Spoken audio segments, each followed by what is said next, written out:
Welcome in. It's so good to see you today. It is a pleasure to have you with us. I'm doing something today I definitely shouldn't be doing. I'm covering a sixth NFL team, the Philadelphia Eagles. Already way too busy. I can't even get to all the 5 teams that I've already got, but we're doing one today because they're just too tempting to pass up. For a nerd like me, this is just too irresistible. I almost covered the Eagles a year ago, but I was way too busy. When I heard them doing something called dummy years or void years or dead years, whatever you want to call it, when I heard that a year ago that they had been doing that, I was almost tempted to just jump in right then and do an Eagles video. But I waited a year, and then I heard one of the guys in the front office, I don't remember which guy it was, telling somebody in an interview, talking about how they were $53 million over the cap in 2021, and I was just like, I cannot pass that up. So Eagles fans, today, here it is, one of the nerdiest videos I could possibly do. We are looking ahead by an entire year at 2021, in which, yes, the Eagles are $51 million over the cap. Not a surprise to them. They knew this was coming.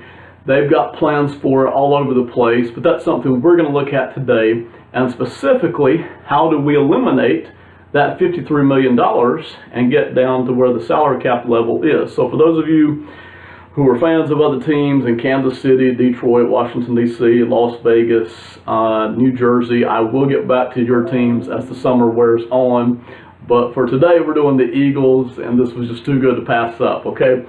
2021 Eagles. So this isn't 2020. This is looking ahead a year. I know some of you don't like to look ahead a year, but that's what we do here. 2021 Eagles. What's the cap for next year, for 21? It's $210 million. Now, I've already got to stop right here at the first number. In a board full of numbers, I'm already going to get flack over this first one, and I know it. Some of you right now are screaming at me, Ben, it's going to be way, way lower than that, because the 2020 revenue is going to be way, way lower, and they're not going to be able to pay everybody in 2021 the way they want to.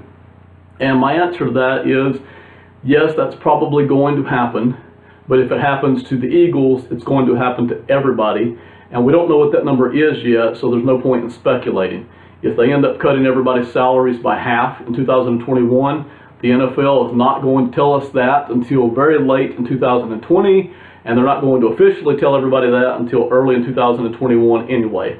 So there's no point in trying to figure out or guess what that number might be. We just don't know that. So for today's purposes, $210 million is the working number. Now, those of you who keep up and follow such things, you're going to be saying, I know that the cap number is going to be higher. Instead of 210, it's going to be 215 or 220 or 240 because they signed a new CBA, and that new CBA gave the players a little bit bigger percentage of the revenue pie than they were getting before. That number is only going to go up gradually over the next 2 or 3 seasons. So you're not going to see much of an increase there, if at all, over this $210 million.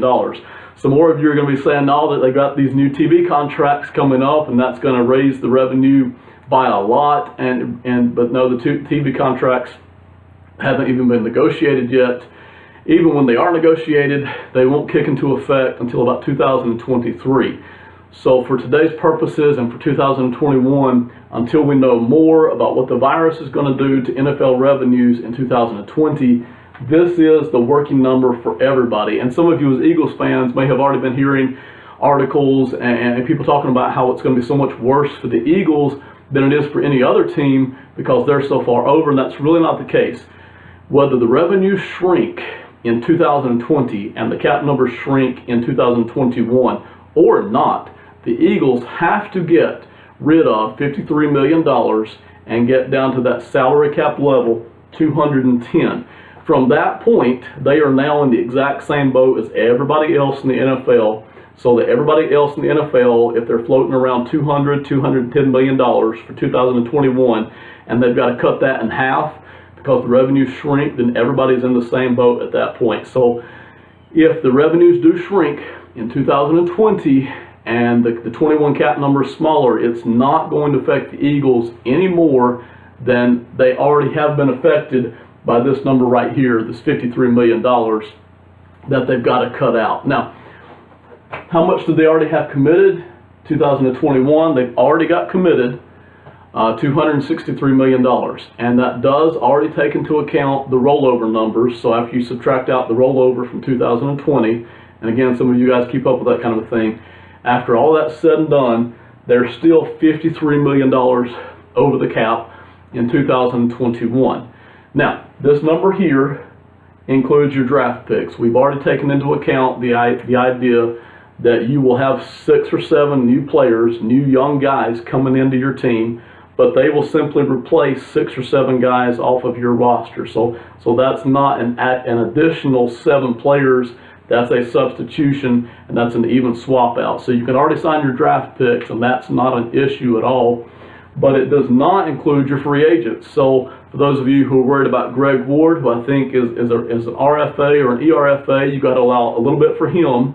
For those of you who might be worried about Nikhil Roby-Coleman, or perhaps even Rasul Douglas if he has a good season, those 2 CBs, if you're like, hey, we want to re-sign those guys too, you're going to have to come up with an additional $5 or $10 million on top of cutting this $53 million here. So it doesn't include your free agents.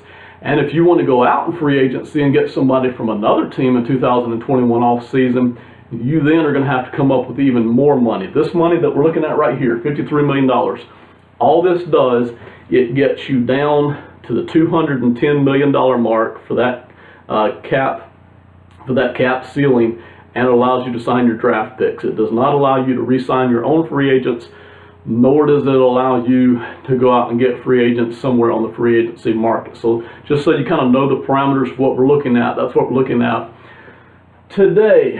Who's making all that money? $263 million. Who's getting all that money? Most of it is going to the top 18 players on the Eagles roster, and specifically, most of that is going to the top 12 players on the Eagles roster. Right here they are. The top 12 players, $203 million, they are scheduled to have as a cap hit in 21. Now that's a boatload of money, and when you look at that 203, that's almost as much as the cap hit, as the total cap is itself, just for those top 12 players. If you were to add the 13th player on the Eagles roster, which would be Jason Kelsey, then you're right there at $210 million just for the top 13 players on the Eagles roster. Now I know some of you are saying, well, most teams do that. Yeah, most teams do that. They take their top 8 to 12 players and they get paid way more than anybody else in the roster, but most teams don't do it to the extent that Philadelphia has done it. In a lot of cases, you'll see teams take 60% of their roster, 60% of their cap hit, and give it to their top 12 players. Or you'll see teams take 50% of their cap money and give it to the top 10 players. The Eagles here have taken 100% of their cap money, and they are on schedule to give it to 13 players in 2021. No surprise to them. They knew this was coming. They knew they would have to deal with it. They've planned for it for more than one off season. So this isn't a surprise, but this is just where they are. This is where they are in 2021. Top 12 players, $203 million. The next 6, if you want to call this the middle class of the NFL, these guys are making $32 million put together. Okay, so that's where most of the money is going. After these 18 players, you have sailed way past the salary cap for 2021. Those 12 players, by the way, these 12 players, they are all right here. These are 6 of them. Here's another 6. Those are the 12 players right here who are making so much money for the Eagles in 21. The middle class, these 6 players right here who are making $32 million, they are all right here. We're going to cover them in detail today. Before we do that, what are the Eagles' options? What can we do with players already on the roster when we're trying to cut out or eliminate $53 million? And if we want to sign a couple of free agents, how do we get up to, say, $63 million? And if we were to want to go out and get a free agent from somebody else, how do we get up to like $73 million? Well, here's our options. We can release somebody straight up, cut out their cap number, move on. We can re-sign somebody. A lot of times if you re-sign somebody, if their contract is up, if you re-sign them, that first year of their new deal is actually a small cap number. And usually that's because they're making so much money off the signing bonus that they don't care if their cap number that year is small. They're already getting a lot of cash from their new deal during that first season. You can do a P6-1 cut. Not going to do that much today, but you can do a P6-1 cut. You could trade a player. That would get rid of his cap number. You can restructure him. The Eagles have done a lot of this. We'll get more into restructures later. You can also use franchise tag or transition tag. That's not all you can do, but those are the major things you can do with players on your roster when you were trying to get rid of $53 million or 63 or even as much as $70 million. I'm going to go through the quickest and the easiest way for the Eagles to eliminate that kind of money. It's a little bit of stiff medicine, but this is the quickest, easiest way to get there. After I've done that, if some of you are looking at me cross-eyed and saying, Ben, you are an idiot, we would never ever do that, and the Eagles front office would never do that, we're also going to cover the other options that the Eagles have. So this is a long video. Some of you may need to watch half of it and then come back and watch the other half. We are going to try to cover everything. All right, we're going to try to cover everything today. Some of you might be thinking, why don't we just cut out the bottom 20 players on the roster, save $20 or $30 million right there, and then use that money to eliminate some of all this $53 million. It just doesn't work that way. If you eliminate the bottom 20 players on the roster, that's about $900,000 a player. The NFL minimum is about $750,000 this year, so you've gained nothing. You just cannot eliminate players off the bottom of the roster. Anything the Eagles do will happen with these 18 players. All right, that is what's going to happen. You can't even take people who are making less than $3 million because you've only got a couple of those guys, okay? Most of the Eagles roster is $1.5 million or less per player, and they average about $900,000 per player for those 30, 35 guys, and that's normal for NFL rosters. So if the Eagles are going to eliminate $53 million or more from the 21 salary cap, it's going to come from these 12 players or from these 6 players. That's where it's all going to come from. The owner, and I can't remember who the Eagles owner is, I was too lazy to look it up. The owner cannot swoop in with an extra $30 million out of his own pocket. Not allowed according to NFL rules. You can't do that. That's why Jerry Jones doesn't have the best team in the NFL every single season, because he's not allowed to use his own money as extra incentive to bring in players, okay? So if the Eagles are going to do it, it's going to come through these 18 players right here. That's where it's all going to come from. Let's start here with the middle class right here. These 6 players are the 6 guys right here who are making $32 million, and they're all making between $3 and $10 million. Jason Kelce, $8.4 million salary. It would be a dead cap hit of 10.1 to release him. If you traded him, it would still be a dead cap of 10.1. You wouldn't be saving a thing financially. So since we love Jason Kelce, and since he's young enough to keep playing at a steady pace, and since he's good, we're not going to do anything with Jason Kelce. There's nothing to be done here in terms of releasing him or trading him. Some of you are thinking about restructures. We will get to restructures about halfway through this video, okay?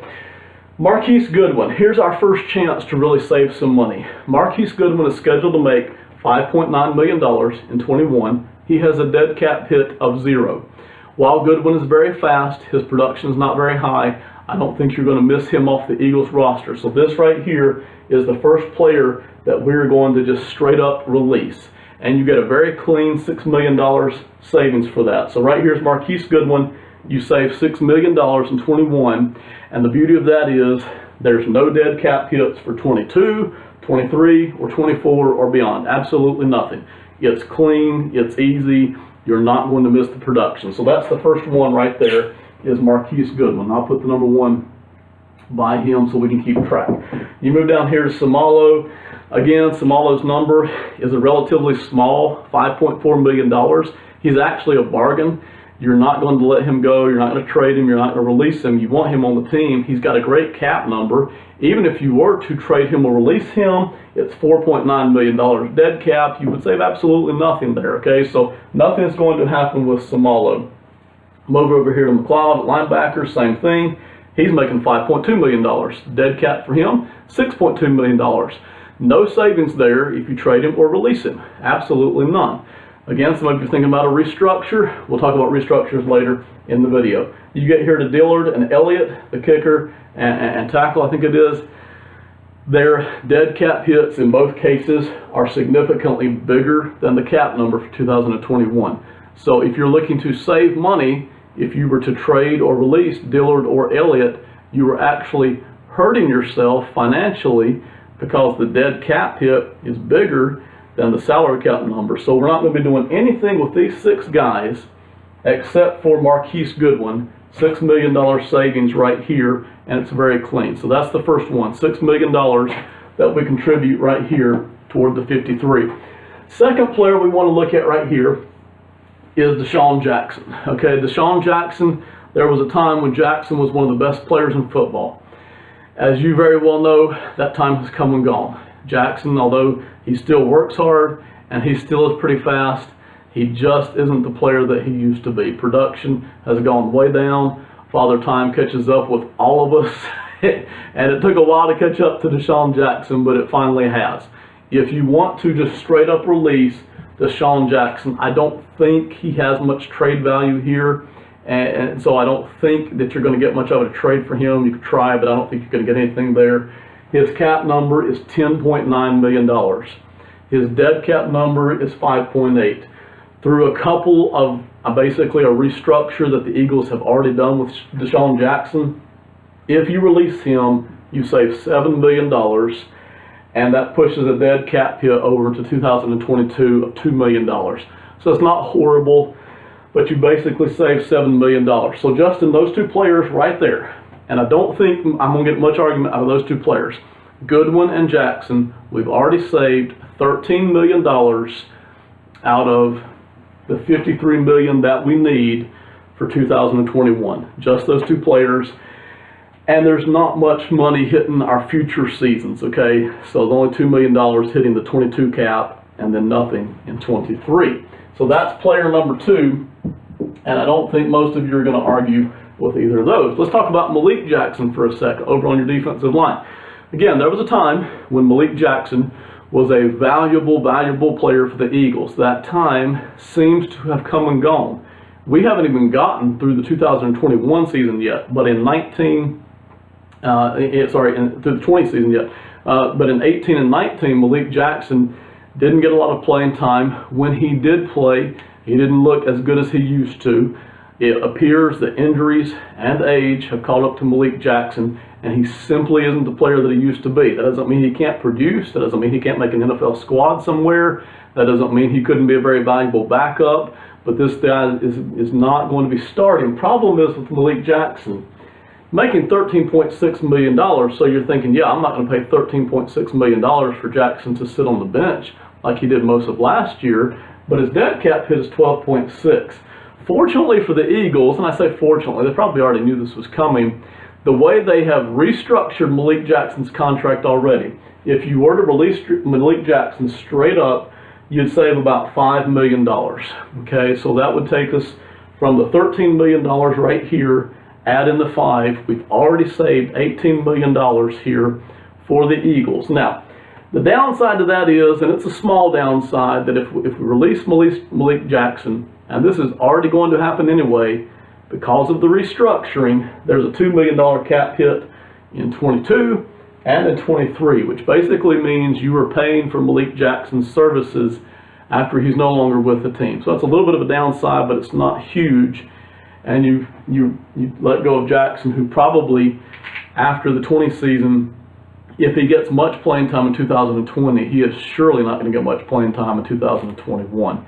So you don't save a lot, but you do save $5 million. So with just 3 players there, Goodwin, Jackson, and Jackson, we have now saved about $18 million here up against this $53 million cap number that we're looking at. Moving down the list, here's where I'm going to get some flack, and I'm going to get some flack for the rest of the players. But like I said, if you don't like my next 3 or 4 suggestions, we're going to give you some other things that the Eagles can do to replace those. Alshon Jeffrey, $18.5 million. That's how much he's making. He's still a good player. He's been a good player his whole career. He's still a good player. I expect that Alshon Jeffrey will still be a good player in 2021. Do I think that he's going to be worth $18.5 million, his services, in 2021? The answer is I don't. The answer also is that I don't have many other choices here. when you look at these 6 players, and I'm not going to go through all 6 of these, but when you look at these 6 players right here, Fletcher Cox, Brandon Graham, Lane Johnson, Darius Slay, Javon Hargrave, and Brandon Brooks, those 6 players, they're all making a boatload of money, but their dead cap hits are all significantly larger than what they would be making in 2021. So with Fletcher Cox, who I don't want to get rid of anyway, and with Lane Johnson and Darius Slay and Javon Hargrave and Brandon Brooks, I don't want to get rid of any of these players because Hargrave is 27 and Fletcher Cox, Brandon Graham, I think is 32. Most of these guys, these 6 guys right here, are all right around 29 and 30 years old. I expect to get at least 2 more good seasons out of all these players, if not 4 or 5 good seasons. So I don't want to cut or trade any of these guys out of these 6 right here. Even if I did release them or trade them, I don't save any money against my 21 cap because these are the cap numbers. They are all smaller than the dead cap hits I would incur for trading them or releasing them. So again, while some of you are thinking restructure, and we will come back to it, trading or releasing these 6 guys here just isn't going to work for the most part, okay? For the most part, and we'll get back to one of them here in a minute. I want to keep these 6 guys because they're still good. They're still young enough to where I think Father Time will not hit them over the next 2 or 3 seasons. And there's just no money to be saved there anyway, with about one exception, which we'll come back to, okay? So if you're wondering why I'm not touching these 6 guys, that's why. I want to keep them. I like these guys. These guys are the heart of my team, and I want to keep them. So come back with me, if you will, to Alshon Jeffrey, who, even though he's still playing good, he's starting to get up in age, and I don't know when his production will fall off, but I know at some point it will. I also know this: the Eagles have been stockpiling draft picks at wide receiver. They got Greg Ward, who, though he doesn't look like a star, he looks like he could be a good solid starter in the NFL. They've got Arcega-Whiteside, who is a speed demon, and even though I'm not sure yet what kind of a player I have, I've got a large draft pick invested in him. I've got Jalen Reagor, and I don't yet know how good Jalen Reagor is going to be, but I've got all season in 2020 to look at these younger guys, these younger wide receivers, Arcega-Whiteside, Greg Ward, and Jalen Reagor, and see. But it looks like, if we're looking at this correctly, it looks like the Eagles here have 3 guys at wide receiver who are ready to step in, and even if they're not stars, they look like that they at least have the speed, they have the athleticism, they just need to start producing. And so we'll see what they do with that. But when you get to Alshon Jeffrey, it looks like the Eagles have the depth, and since Alshon Jeffrey is making $18.5 million, and the dead cap hit for him is only 10.7, and again, this is starting to get a little complex, but you can blame the Eagles front office for this. Down here at the bottom, if I trade or release Alshon Jeffrey because they've already restructured him a couple of times, I actually save $14 million in cap space on one player in 2021. So here's my 13. I add another 5 for Malik Jackson, that turns me into 18, and I add $14 million. And on 4 players, I'm already up to $32 million. $32 million saved on just 4 players. And I haven't yet restructured anybody. Okay, those are 4 players. $32 million takes me way past the halfway point out of the $53 million. I know some of you don't want to get rid of Alshon Jeffrey. You love him. He's worked so hard. He's been so good. He continues to be good. I think he'll still be good in 21. But is he $18.5 million good in 21? Probably not. Can I trade him? I'm not sure, because I don't know if other teams will be willing to pick up a player of his age who makes $18.5 million. But even if I can't trade him, I would like to release him, because that's my biggest cap savings. I can't save $14 million off of releasing any other player, or probably not any other 2 players. I thought I could do it off of 2 players, but I can't do that off of any other 1 player on the Eagles roster. This is my single biggest cap savings. And so that's why I would argue so hard for this. Now, do I think the Eagles are going to do this? Not necessarily. They've got some other options. But this one just seems to be in the works. It seems like the Eagles have put together these young wide receivers in an effort to add depth and get some starters there at the wide receiver spot. So don't be surprised if you see them try to trade Alshon Jeffrey, and if they can't trade him for a draft pick, excuse me, then go ahead and release him. And that would be my recommendation, because you can save so much there in one season. The downside of that is, and the Eagles have already built this into the contract, so it really doesn't matter, you do have a $5 million cap hit in 22, whether he's on the roster or not. Also, you're paying $3 million for his services accounting-wise in 23, whether he's on the roster or not. And that's because of the way the Eagles have restructured his particular contract. So whether you trade him and release him or not, you're already on the hook for those two numbers as well. I might get some flack there over Alshon Jeffrey. I understand it if you don't want to do that, but that's my next recommendation. After that, Zach Ertz. All right, now for those of you who are like, wait a second, Ben, you're destroying our wide receiver core here. You're taking out our two best wide receivers. This is where the best cap savings are. Okay, like I said, you can't release 20 players and save $20 million off of those players. It just isn't an option. The owner can't swoop in with an extra $30 million out of his own pocket and pay the difference, and y'all have a larger salary cap number in 21.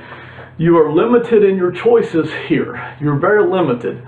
And you're limited because the Eagles have restructured so much over the past 2 or 3 seasons. And I'm not criticizing them for that. That's just what they've chosen to do. But your choices are limited here. And so I know some of you are falling off your chair now, going, come on, Ben, you can't seriously be recommending that we trade or release Alshon Jeffrey and we trade or release Zach Ertz. But in fact, I am. And again, keep in mind, you already know, you've got Dallas Goedert sitting there at tight end. He's younger. He looks very good. He looks fully capable. Like to see another season, but he looks fully capable of taking over the starting job completely for the Eagles.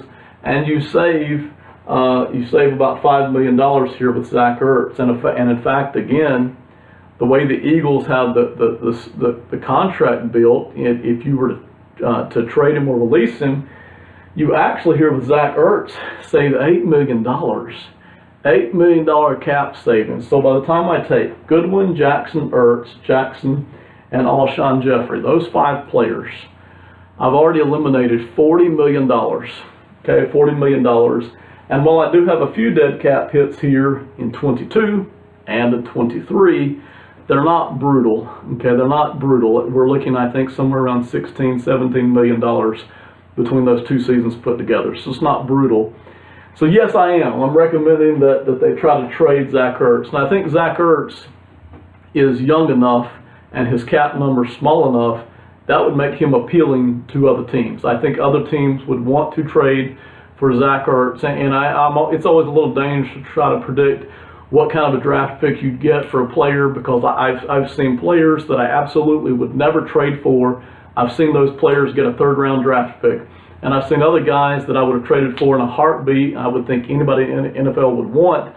I've seen those guys get traded away for only a 3rd round draft pick. So it's always a little dangerous. You never know what value another team is going to place on a player. But I would think you could trade Zach Ertz, and there would be some real interest there for Zach Ertz and for his services.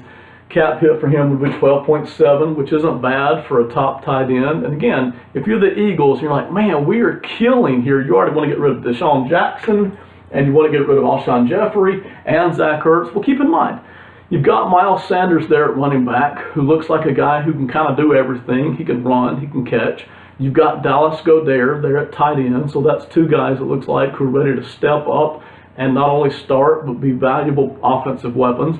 And then you've got the young guys there at wide receiver, which even if not all of them pan out, you've got Arcega-Whiteside, Greg Ward, who looks like a solid starter, and then Jalen Reagor. We'll see what happens to him. Even if Arcega-Whiteside and Reagor flop, and that leaves you with Ward, you can always go out and draft somebody else to try to be an offensive weapon. But you've got to do something here. Some of you say, well, I'd rather get rid of Dallas Goedert. There's no savings there for Dallas Goedert. I think Dallas Goedert's cap number for 2021 is $1.7 million. You cannot beat that with a stick. He is a great, great, great value. And so you can't save any money by letting go of Dallas Goedert, even if you would rather keep Zach Ertz. There's just no cap savings there. This happens to be what the cap savings are here with Zach Ertz. So I would recommend trading Zach Ertz. And again, for those of you who don't like that, and you're like, this is stupid, Ben, I'm going to turn off this video. We've got some more options coming for you instead of these particular moves, okay? The last one, and boy, this might be worse than the others I've recommended, and that is Derek Barnett, okay? Now, the Derek Barnett thing's a little tricky, so let's walk you through it. The Eagles already picked up the fifth-year option on Derek Barnett. It is not guaranteed. I don't think it's guaranteed yet because the new CBA doesn't take effect. I think the fifth-year option guarantee under the CBA was not grandfathered in, so because it would catch teams unawares. So that they've got the fifth-year option if they want him for $10 million. If he gets injured in 2020, then that fifth-year option is guaranteed, and the Eagles can't get out of it. They have him for 2021. But as long as he's not injured, the Eagles have an option, and that is to either trade him or just release him straight up. And when they do that, they save $10 million, $10.1 million. It's a huge cap savings, massive cap savings. And you look down here at Barnett, the beauty of that is there's no dead cap hits on 22 or on 23. There's absolutely nothing. It's just a very clean $10 million. Now, the problem with Barnett is that he's young, and you're hoping, the Eagles have hoped that he could take over as starter, and he did. He started 14 games last year, and he looked good. Problem with Barnett is he hasn't looked great, and the dilemma is if he continues to look as he looks now, solid starter, but not a great starter, where's the money going to come from to re-sign him? We're already struggling with what we've already got on the roster. We're already $53 million over. What do we re-sign him and start finding money somewhere else? And some of you are in favor of that, and they can do that. Okay, so if those of you who are like, this is stupid, Ben, we're not getting rid of Derek Barnett, keep in mind you've got Brandon Graham here, who even though he's long in the tooth, continues to outplay Derek Barnett even at his advanced ages. I would think, I don't know, I would think that Brandon Graham could be effective for another 2 seasons, I would think, at least 2 seasons. He looks like he's going strong, and so my preference would be to keep Brandon Graham, who has been great for years and continues to look good on the defensive end, and then draft somebody else to be the other defensive end and develop that guy, and then let Derek Barnett go. I would think, especially if Barnett plays well this year, the better he plays, the more expensive he is going to be for you to re-sign, but also his trade value is going to go up. So that's why I'm in favor of releasing Derek Barnett and keeping Brandon Graham. Now, for those of you who are like, screw that, I'd rather keep Derek Barnett, especially if he looks good in 2020, and I'd rather let Brandon Graham go. You can do that for about the same financial equivalent.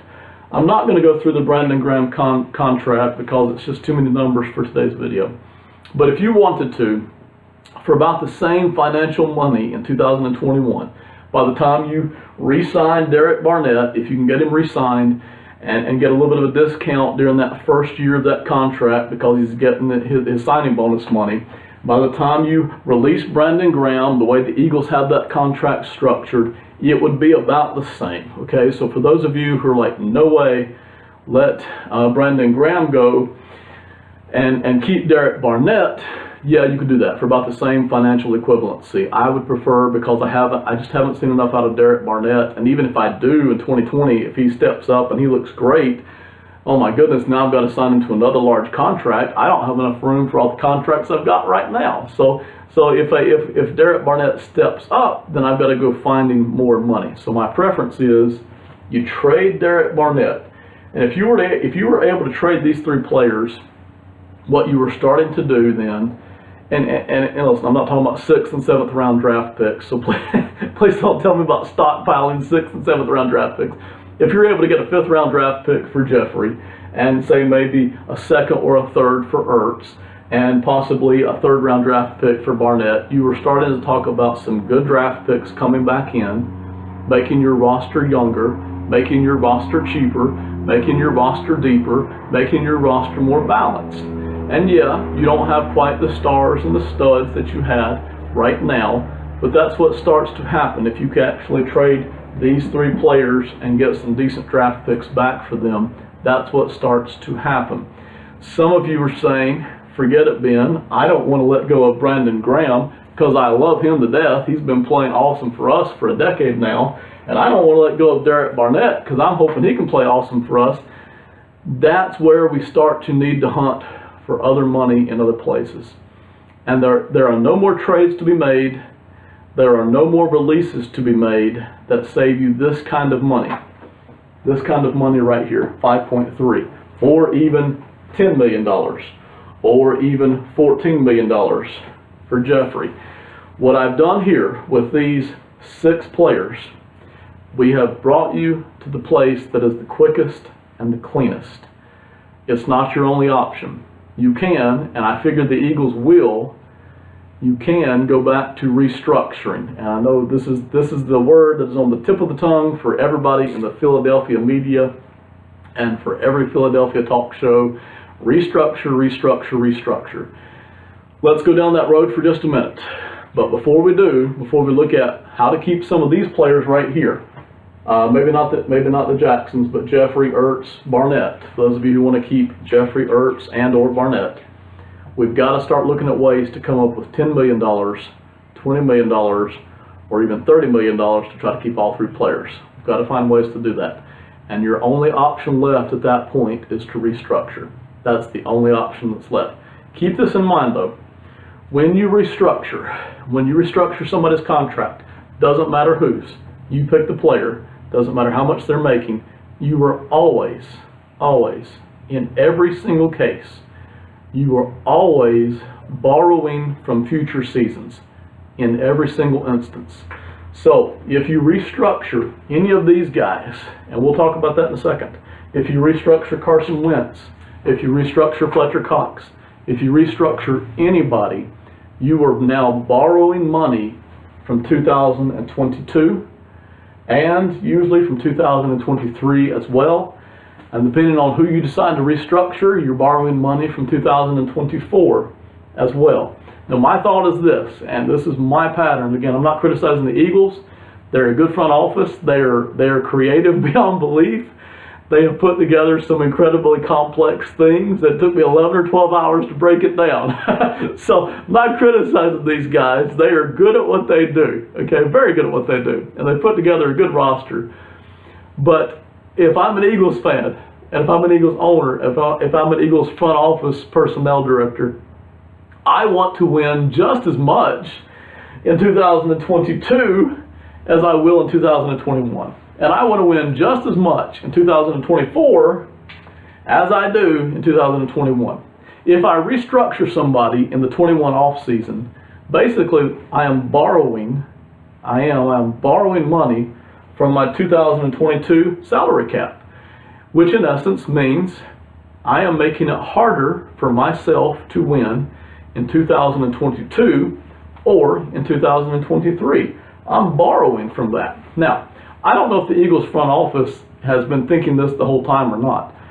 Think about this though, and maybe they are. Maybe they're this brilliant. I don't know if they are. 2023 gets here, and the TV contracts kick in.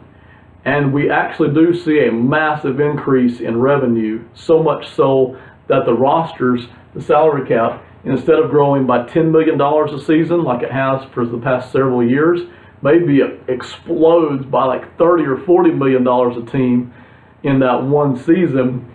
And the Eagles here have been doing this number, 53 over, in 2021 and 22 and 23. Now all of a sudden they have basically been borrowing against that massive TV increase. Now that's a little risky. That's not something I would do. It's ingenious, I guess. I don't know if the Eagles are even doing that. I don't know if they're thinking about that. I don't know if they're working towards that. But that's risky. We don't know for sure. Listen, when the NFL did those contract renegotiations with the TV stations, the TV channels, back in the late 90s and the early 2000s, both of those, we saw massive increases in revenue the following seasons, whenever those TV deals kicked in, which I think was like, 99 and 2006. When you fast forward to about 2012 or 2013, when the NFL redid the last TV contract, there was no explosion. There was just steady growth each season. So there was no 1 year explosion in salary cap number by the time you divide it up among 32 teams. So if the Eagles are banking on that and they get by with it, which I don't know that they are, but if they are and they get by with it, then yeah, it's ingenious, I guess. But it doesn't change the fact that you've already borrowed from 2022, and they've already extensively borrowed to some degree from the 2021 cap number. And this number here, every season that you restructure, instead of releasing guys or trading them away, you just restructure them every single season. This gets bigger every single year. And instead of being 53 over the cap, if the Eagles just restructure everybody, when you get to the 2022 offseason, you could be 60 or $70 million over the cap. And that's before you even try to re-sign your own free agents. And it's without even dipping into the free agent market. Okay, so what we've done here with these 6 players, this is the quickest, cleanest way, and I think this gets you to about $49, $51 million. It's not even the full 53, but maybe you don't even have to have 53. Maybe you got to have 51. This is your cleanest, quickest way to that. Now, for those of you who hate this is stupid, you don't like this is garbage. We're not getting rid of Ertz and Jeffrey and Barnett all in one off season. I'll take a hike, Ben. Even if I get some good draft picks, I'm not doing that. For those of you who don't want to do that, your only option left at that point is to begin restructuring players. That's your only option. Aside from the Brandon Graham bit where you could release him, your only other options are to start restructuring. And it really doesn't matter who you restructure. Typically, you want to take a guy who's making a lot of money that you already know that you're going to want to keep for the next 3 or 4 seasons, so that because whenever you restructure, not only are you borrowing from future seasons, but you're also tying yourself to a player more. It's very difficult to release that player at that point or trade him because you've guaranteed him more money in future seasons. He's not making more, but you've just upped his guarantee basically.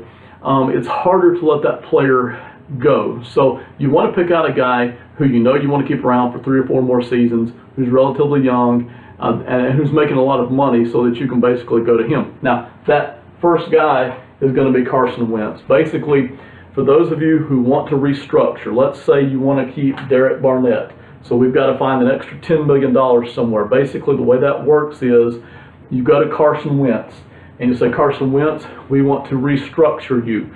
We need an extra $10 million. So we're going to restructure. And what that does is it takes Carson Wentz, he's not making any more or less money. It just converts his base salary into signing bonuses or into bonuses. He gets the same amount of money. And I can't remember, I haven't researched enough. That might mean he gets his money a few months sooner, maybe in March or April, instead of being paid throughout the year. I can't remember about that, but he's not getting any more money. He's not getting any less money. He's just basically getting more tied to the team in future seasons. But what that does, if you say, we're keeping Barnett, we are not letting go of him, we need an extra $10 million, and we're not getting rid of Graham either, we're going to keep both of these guys, that means we need the extra $10 million. We're going to borrow that off of Carson Wentz's number. We're going to restructure Carson Wentz for $10 million. What that does is, in 2022, you now have an extra $5 million. And same thing in 2023, okay? $5 million in each of those seasons. And that's assuming we're in the 21 off season, not the 20 off season, but the 21 off season. So you now have $5 million in 22, $5 million in 23. That means it's a little harder to win when 22 gets here because you've already added to your burden. You've already added to the amount of money that you have guaranteed, tied up, committed, locked up. It's going to increase your overage right here in 2022. Now, the Eagles have a couple of guys getting out in 2022. Got a couple of guys whose contracts already run out anyway, but we've already covered that, and you're going to see some savings. You're not going to see as much savings as you might want because of all the restructuring that the Eagles have done. But if you want to keep Barnett and you want to keep Graham with him, That means you got to find the $10 million for Barnett's fifth-year option in 2021, especially if you can't re-sign him, if you can't figure out a contract terms. He just plays on that fifth-year option. That's $10 million. And that means you go to Carson Wentz, and he basically becomes your bank. You're borrowing from the bank of Carson Wentz, basically $10 million, and that's $5 million for 22 and $5 million for 23. There's a lot to that. I'm not explaining every single step there, but that's what's happening. For those of you who are like, I want to keep Barnett and Graham, but I also want to keep Zach Ertz, okay? That means right here for Zach Ertz, I've got to find another $12.7 million for 21, okay? So if I do that, I either go to Carson Wentz or I go to the bank of Fletcher Cox, and I borrow money from him, and I find the money here. You hear people all the time in TV and on talk shows talking about just find the money. When you just find the money, you are restructuring and you are borrowing from future seasons, which means if you keep Barnett and you keep Graham and you decide to keep Ertz here, that's another $12.5 million that you got to keep right there on the roster. Really, I guess it would be $8 million here to keep Zach Ertz for 21. What that means is we go to Fletcher Cox. Fletcher Cox, we want to restructure your contract. We need $8 million. So for Fletcher Cox, here's an extra $4 million in 22, and in 23 here's another $4 million, which means I have now added $9 million to the cap burden in 22 and in 23 also, which means it's $9 million more difficult to win, and I also have fewer options because it's harder to trade or release these players. Now with Fletcher Cox and Carson Wentz, I don't care, I want to keep them around, but it just means that it's more difficult to win financially in 22 and in 23 because I really, really, really want to win in 2021. And I don't want to let go of Zach Ertz, and I don't want to let go of Derek Barnett. For those of you who are very extreme and who hate everything I've suggested, and you're like, no way, we want to keep Alshon Jeffrey, well, that basically means I've got to hunt down this $14 million, all right? The $14 million I would save. So, by the way, we're not restructuring Lane Johnson. If you guys restructure Lane Johnson one more time, you're basically going to be paying him until about 2029, even long past he's not on the team anymore. He should be good for a while longer. If you restructure Lane Johnson one more time, you're basically going to be paying him in the year 2029, at least from an accounting standpoint, even if he's already gotten his cash. The accounting methods that they're using, you've still got your salary cap is still going to be getting hit even in the year 2029. So no matter what, we are not restructuring Lane Johnson again. But if we restructure Javon Hargrave because he's young, or if we restructure Brandon Brooks, which Hargrave you really can't do because he needs a new contract. Brandon Brooks, for instance, if you restructure him in order to keep Alshon Jeffrey, what you've basically done then is you basically added another $7 million to each of these two seasons, okay, 7. And I've got a mess here now, you can see that. But what I've done now is I've added $16 million to the 22 salary cap. And I've added $16 million to the 23 salary cap. And that's not to help us win in 22 and 23. That's just to keep these players around in 2021. So even if I keep Jeffrey, Ertz, and Barnett for 21, and then Jeffrey leaves because his contract is up after that, and if Derek Barnett leaves because I couldn't find a way to re-sign him, and I don't want to franchise tag him, and he leaves, that means even after those two players are gone, I'm still committed to $16 million cap hits in 2022 and in 2023. So it just gets more difficult and it just gets more messy. Can you do it? Yes. Do I expect the Eagles to let go of all these players next offseason? I really don't. That would surprise me if they are that drastic. If I were the Eagles general manager and if I wasn't getting any pressure from the owner, which by the way, sometimes, and this is what makes the job so hard. This is kind of the fun part. The easy part is analyzing. I just sit at my desk and I look at these numbers.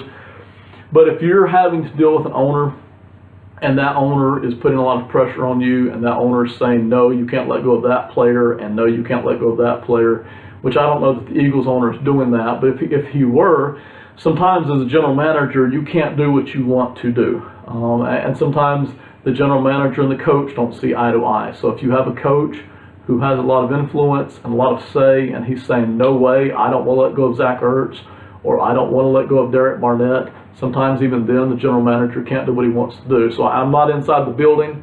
I don't know what's really going on inside of there.